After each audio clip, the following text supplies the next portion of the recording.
A continuación, Quito TV. Quito TV, con el arquitecto David López, en Telesucesos, Canal 29.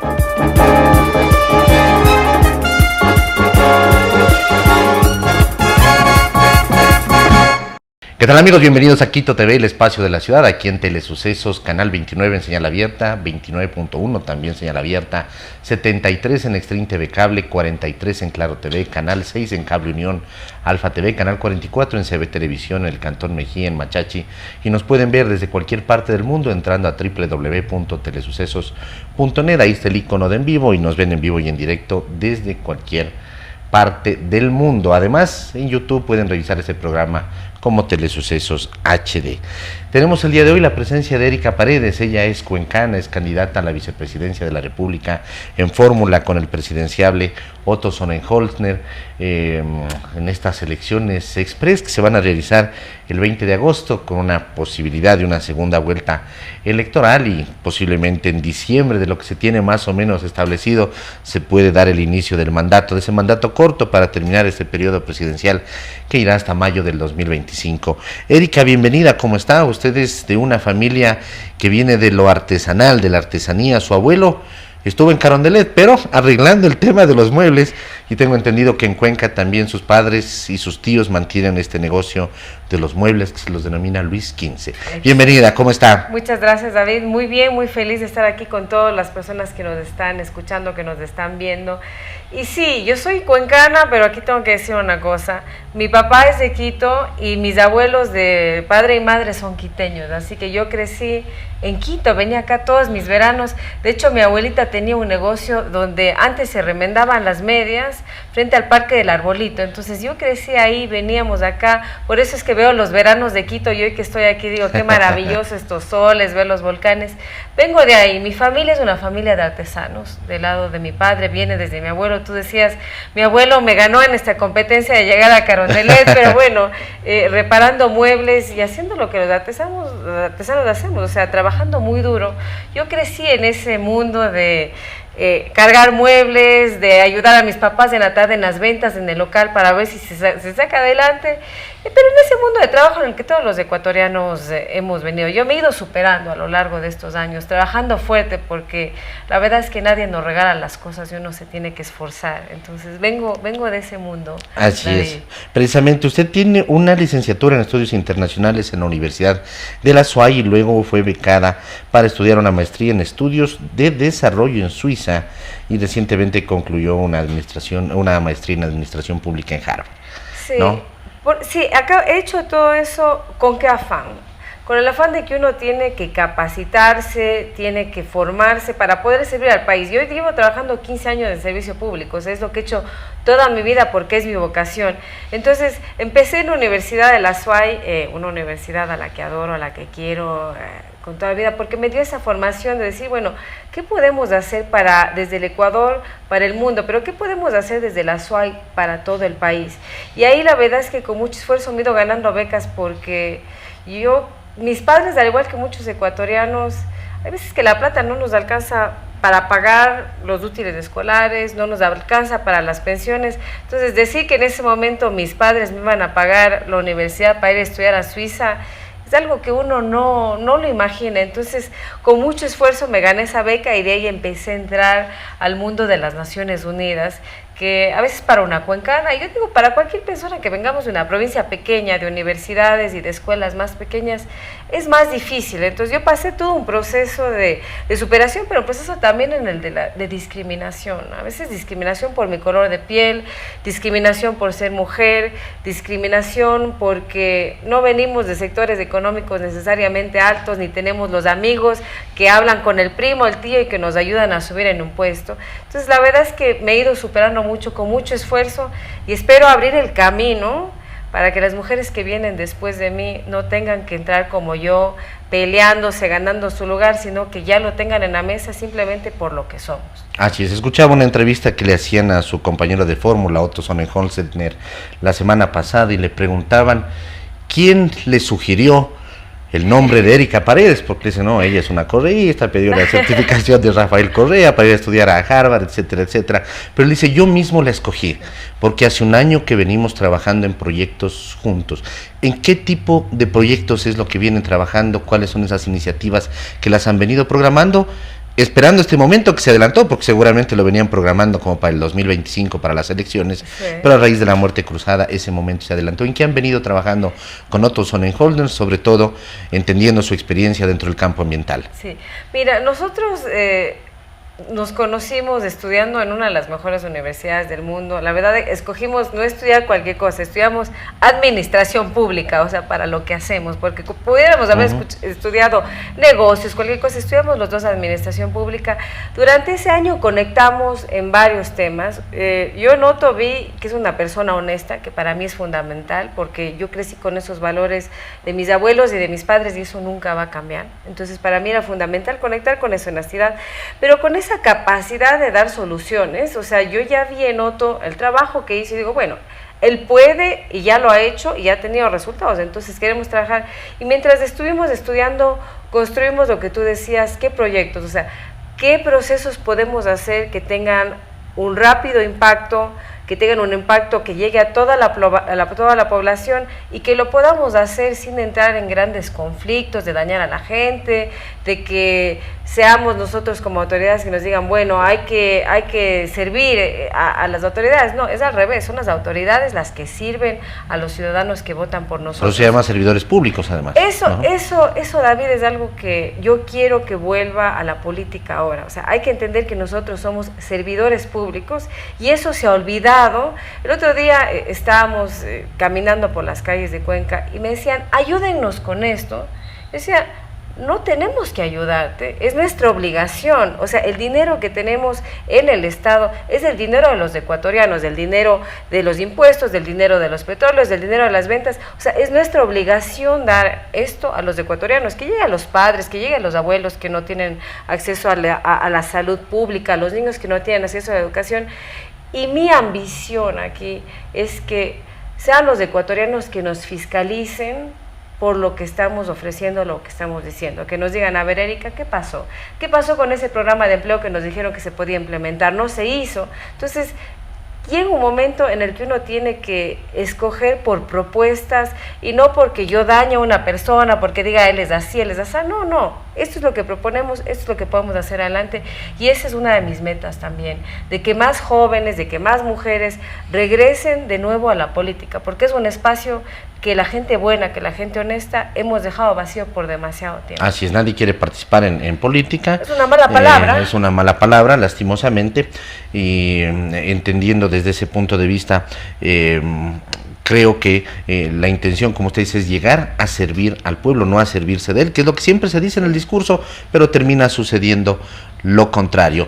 Hay lo que te puedo decir, en mi caso no lo va a hacer, porque yo soy una ciudadana a pie como todo el resto, o sea, a mí, yo no tengo la ambición de ser vicepresidenta, yo tomé esta decisión dejando muchas otras alternativas al lado y con la verdadera vocación de servir, y porque ya lo he hecho, ya he logrado grandes procesos así con Naciones Unidas, y he trabajado al gobierno y digo, bueno, si no somos nosotros, ¿quién? Y si no es ahora, ¿cuándo? Entonces, yo no vengo con esa ambición de ser una gran política que figure y estar en la farándula. Yo vengo con la voluntad de servir. Y por eso seré juzgada y mi palabra vale y toda la vida ha valido y no va a cambiar.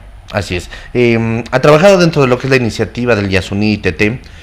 Entendería, por supuesto, de que la campaña de ustedes está orientada en eso, en que se conserve ese petróleo bajo tierra, pero a cambio de eso se puede conseguir recursos internacionales de canje por conservación del ambiente, no solamente con la iniciativa Yasuní ITT, sino con otros proyectos. ¿Se está enfocando, se tiene planes y proyectos en ese sentido?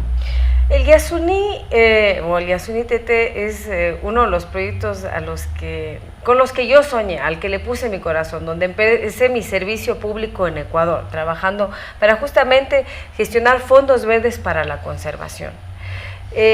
La decisión que tomen los ecuatorianos de dejar el petróleo bajo tierra o continuar con la explotación es una decisión que requiere de varios análisis. Los ecuatorianos estamos poniendo a disposición no solo del país, pero sino a disposición del mundo recursos de biodiversidad, nuestra naturaleza, pero hay que entender que los recursos que vienen de ahí son recursos que también nos están ayudando para la educación, para cubrir la salud, para cubrir todos los servicios sociales que damos. Entonces, cualquiera de las decisiones que se toman, tenemos que ser consecuentes en cómo vamos a llenar esos vacíos económicos que no van a tener. Y en el caso que se decide explotación, se tiene que mantener los mayores estándares en lo que es, porque el parque ya está en explotación, el bloque ITT ya está en explotación, las carreteras están construidas, las tuberías están pasadas, hoy en día se produce... Es decir, ha habido una afectación al ambiente, por supuesto. Ya, la afectación ya está hecho y aquí entramos también en una fase de remediación ambiental. Y en la parte ambiental hay que entender varias cosas. Hay que trabajar en la parte de conservación, pero no podemos llegar y decir a las comunidades guauranes, a las comunidades quichas, bueno, aquí no me cortas un árbol, aquí no me cazas un animal, aquí no me contaminas nada del agua. ¿Y de qué vive la gente? Porque hay que ser sinceros, yo puedo llegar, no cortes nada, se acabó. Entonces tenemos que dar alternativas que vengan combinadas con la conservación. Por ejemplo, se produce allá mucho cacao, hay muchas parcelitas que se pueden hacer para cacao artesanal que ya están haciendo las mujeres guauranes. Se puede trabajar en proyectos productivos con la guayusa y que dentro de nosotros de los desayunos escolares que sí compramos desde el gobierno, se puedan incluir esos productos y ampliar y diversificar y dar alternativas económicas ahí. Eso es por un lado, pero por otro lado hay mucho financiamiento internacional que lo ponemos en la categoría verde, financiamiento por bonos de carbono, por fondos red para conservación de los bosques.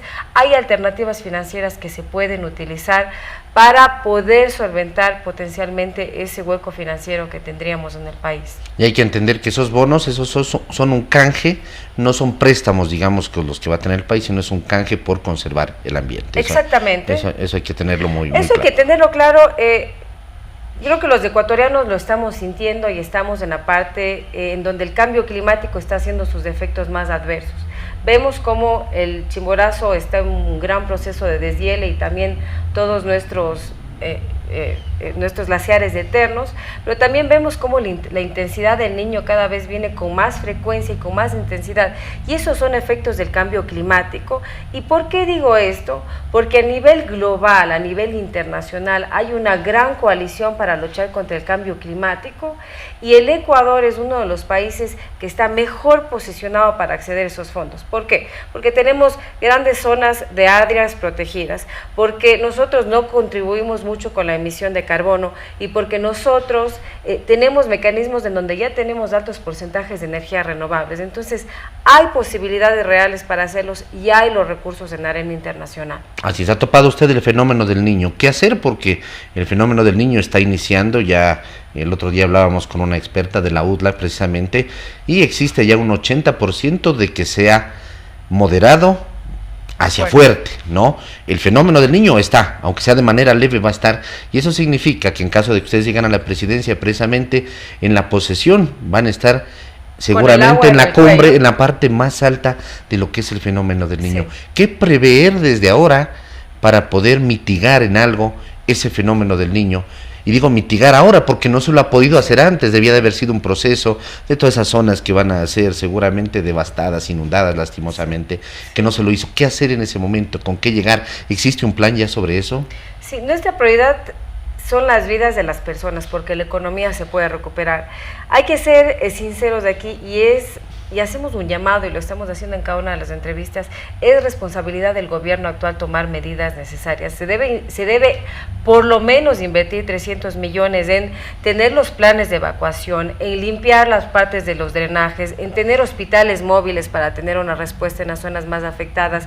Tenemos que empezar la instalación de los puentes Bailey. Albergues, todo eso tiene que estar ya lista, toda la parte de alimentación. Y vi recientemente que el gobierno aprobó recursos, pero una cosa es aprobar los recursos, otra cosa es decir, ya se compraron los insumos, ya tenemos esto limpio. O sea, hay ya existe un plan de evacuación, ya estamos haciendo simulacros. Exacto, tenemos que empezar en esa fase ya, Cuando Otto y yo empecemos a servir a este país, llegaremos, como tú decías, cuando nosotros empecemos el agua ya va a estar por el cuello. Entonces tenemos que sumarnos a esa parte. Yo trabajé, por ejemplo, con el Centro de Gestión Logística Humanitaria en Panamá, que justamente daba respuesta a toda Centroamérica y a todos los huracanes del Caribe. Entonces es una parte en la que tengo bastante conocimiento. Pero, ¿qué nos va a tocar a mí y a Otto? La parte de reactivación económica.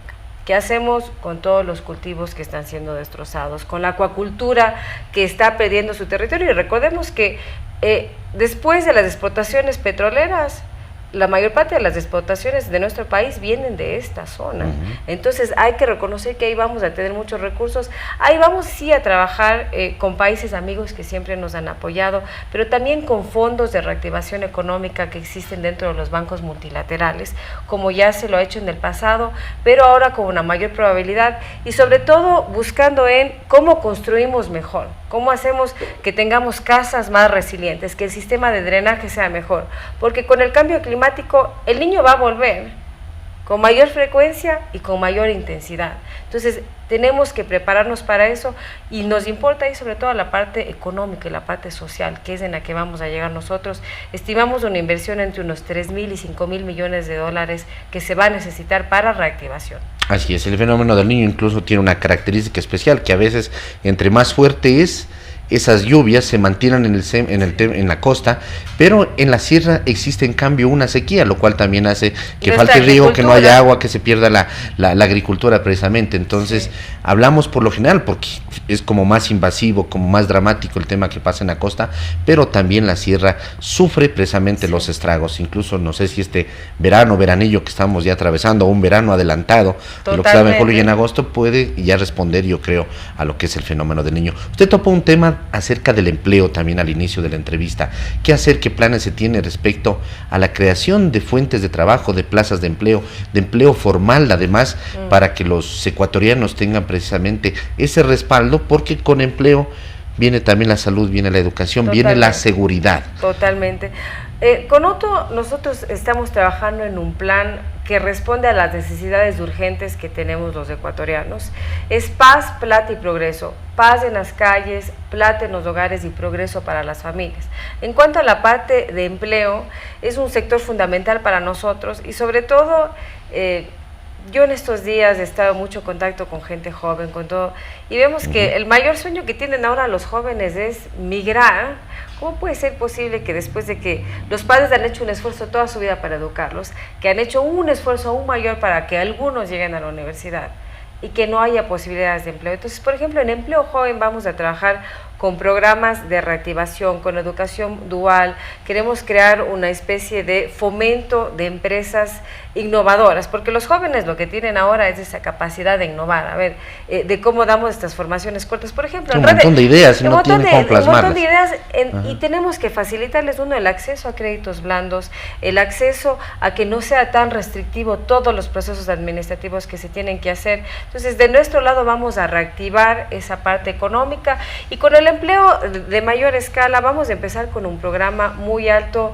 de lo que es la rehabilitación de la infraestructura del Estado, rehabilitación de carretera, rehabilitación de escuelas, rehabilitación de hospitales que están en mal estado. Eso tiene un doble efecto: por un lado, dar mejores servicios en áreas prioritarias del Estado, pero por otro lado, eso nos ayuda a reactivar la economía y a generar un mayor empleo en esas áreas. Entonces vamos por varias aristas.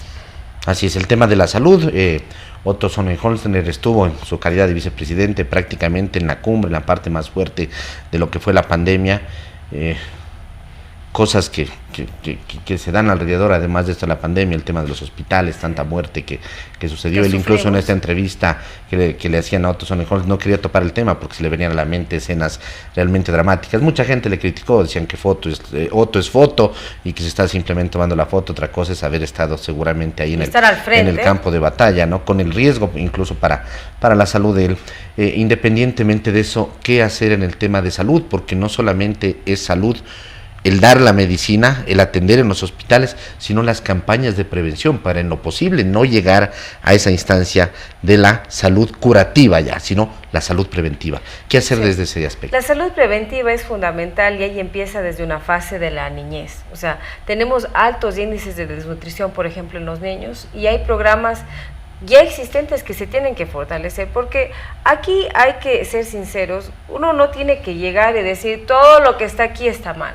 Hay programas que ya están activos que tenemos que fortalecer, y uno, por ejemplo, es el de la desnutrición infantil, sobre todo en las zonas rurales del país, que uno dice, bueno, es ahí en donde tenemos mayor cantidad de alimentos frescos, mayores vegetales y demás, pero los niños no se están alimentando bien y eso hace que no tengan un buen rendimiento en la escuela, pero sobre todo que no tengan una buena salud y que su futuro en términos de salud se vaya dañando. Esa es la una parte. En la parte preventiva también tenemos que fortalecer todo el servicio que está dando el IES, el servicio que están dando los hospitales, para incrementar la capacidad y que se hagan chequeos más preventivos, que uno no tenga que hacer una cita con el ginecólogo y que le diga, bueno, venga en 6 meses. Bueno, en 6 meses sabe Dios cómo uno va a estar. Entonces, ahí hay que implementar la capacidad y para eso se necesitan recursos. Para ampliar esos recursos vamos a trabajar, y sobre todo yo en particular, en lo que son cómo tener más recursos haciendo compras eficientes, reduciendo el robo, porque cuando la gente no roba, la verdad es que la plata nos alcanza más. Yo trabajé en un proyecto con Naciones Unidas, en varias, pero ya que estamos en medicamentos, ahorramos $600 millones en México, Guatemala y en Honduras. Compramos las mismas medicinas a los mismos proveedores y en las mismas cantidades. Es decir, el servicio de compras públicas, que parece que fuera algo mágico, no termina siendo así, porque primero termina siendo direccionado y segundo es un montón de tiempo que no permite ser efectivo en el tema. Son esas dos cosas, ¿no? Es direccionado y, por ejemplo, ¿cuál es una de las maneras más fáciles de robar en este país y en el sector salud? Hay funcionarios que hacen que se espere, no compran la medicina porque no dicen que hay que comprar. Cuando llega un punto en el que llega la emergencia, dicen, vamos a declarar una compra por emergencia. Cuando compran por emergencia, compran al doble, al triple y a la persona que quieran porque ya no entran en un proceso competitivo.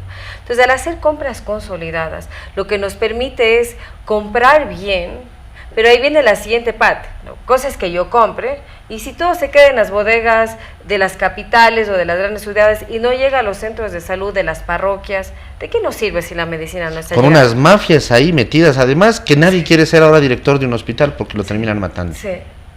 Ahí tenemos que dar protección a nuestros servidores públicos y eso empieza por darles las garantías básicas de que hay una voluntad desde arriba de que vamos a hacer las cosas bien. Queremos trabajar aquí también con Naciones Unidas en apoyo porque hay mucha experiencia de las Naciones Unidas apoyando y acompañando este tipo de compras de manera de hacerlo eficiente, pero también de proteger a esos funcionarios, de que se vea que estamos dando transparencia, pero que venimos amparados en un proyecto más grande que es los Objetivos de Desarrollo Sostenible.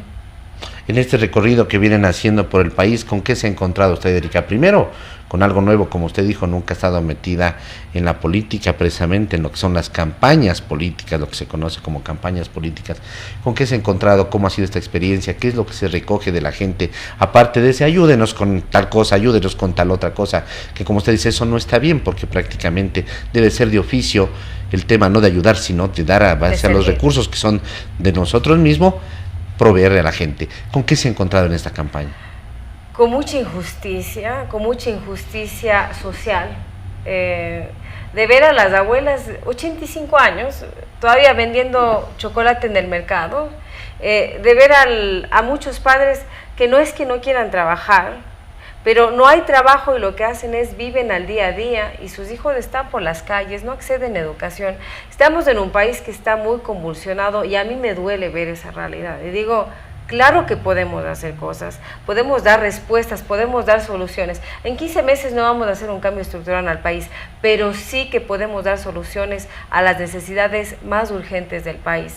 Eso es lo que he ido viendo en estos días. De ahí está la parte de la politiquería, en donde veo que la gente se dedica a atacar, a decir tú hiciste esto, hiciste lo otro. A mí no me importa atacar a nadie, porque ya lo que está en el pasado se quedó atrás. O sea, los ecuatorianos no tenemos tiempo de mirar para atrás, sino tenemos que mirar para adelante, y ese es el enfoque con el que estamos trabajando, de qué soluciones, cómo lo hacemos, cómo estamos. Entonces, eso he visto desde el otro frente más de la politiquería, que yo le digo que a mí me interesa dar el ejemplo de construir, de hacer, de generar, no de atacarnos, de pelear, porque no tenemos tiempo para eso. Así es. Erika, queremos agradecerle por haber estado aquí, le vamos a seguir invitando. Este programa además nos gusta conocer bastante el perfil de lo que es las personas, qué es lo que hacen, qué es lo que tienen planteado hacer, como usted dice, el pasado pisado, como dice además una canción, y lo importante es ver y seguir lo que viene hacia adelante. Queremos agradecerle por haber estado aquí, 38 años, cuencana, tiene experiencia incluso en lo que es la reducción de la corrupción en su paso por las Naciones Unidas. Estoy leyendo lo que dice el boletín. Participé en proyectos que contribuyeron en mejorar la transparencia en las compras públicas, lo cual fortaleció la gestión pública y se generaron ahorros superiores a los 600 millones de dólares en compras de medicamentos en América Latina. Transparencia y las cuentas claras es y será siempre un compromiso de vida. Muy gentil por haber estado aquí. Muchas gracias por la invitación. A la orden. Amigos, ha sido Erika Paredes, candidata a vicepresidenta de la República en fórmula con Otto Sonnenholmer, contándonos un poco de su plan de trabajo, de qué es lo que se va a encargar en caso de que lleguen a la presidencia de la República en este corto periodo de tiempo que será la terminación del mandato 21-25. Amigos, que pasen bien, hasta la próxima. Felicidades. Las opiniones vertidas en este espacio por la producción y dirección del programa son de exclusiva responsabilidad de sus autores y de quienes intervienen en ellos.